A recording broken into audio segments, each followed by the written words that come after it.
জয় হরিচাঁদ, জয় গুরুচাঁদ। যাদের ভোটে নির্বাচিত হয়েছে সরকার, প্রধানমন্ত্রী হয়েছে, স্বরাষ্ট্রমন্ত্রী হয়েছে, জাহাজমন্ত্রী হয়েছে, তাদের ভোট অধিকার থেকে বঞ্চিত কেন? কেন তাদেরকে দেশান্তরিত করার চক্রান্ত, ষড়যন্ত্র? ভারতবর্ষের স্বরাষ্ট্রমন্ত্রী তিনি বলছেন যারা ভারতবর্ষে জন্মগ্রহণ করেছেন তারাই ভোট অধিকার পাবেন।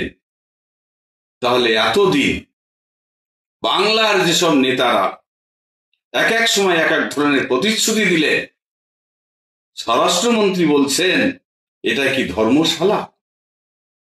এই যে বাংলার যে নেতারা প্রতিশ্রুতি দিচ্ছেন তানারা কি ওই স্বরাষ্ট্রমন্ত্রীর থেকেও প্রতাপশালী, প্রভাবশালী?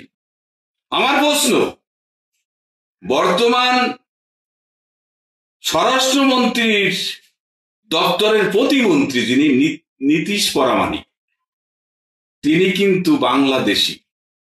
তাকে সংবিধানের সর্বোচ্চ আসনে বসিয়ে রাখা হয়েছে। যিনি এলকে আদবানি, দেখুন তিনি পশ্চিম পাকিস্তান থেকে এসেছেন, তানাকে দলের সর্বোচ্চ আসনে বসিয়ে রাখা হয়েছে। আর বাংলায় যারা উদ্বাস্তু ছিন্নমূল মানুষ, দেশভাগের বলি মানুষ, যারা ভোট দিয়ে এই সরকার করলো, তাদের ভাওতা, ঢপের চপ, এই দ্বিচারিতা কেন? এখন শুরু হয়েছে এসআইআর। এসআইআর নামে সব মানুষের ভোট অধিকার কেড়ে নিয়ে নাগরিকত্ব, এই ভাওতাবাজি।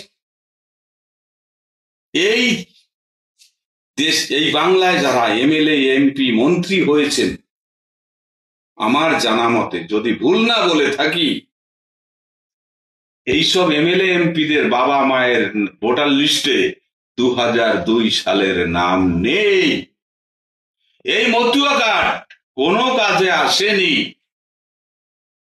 তাই সকলকে বলবো, আপনারা সজাগ সাবধান হন। সকলে ভালো থাকবেন, সুস্থ থাকবেন। জয় হরিচাঁদ, জয় গুরুচাঁদ।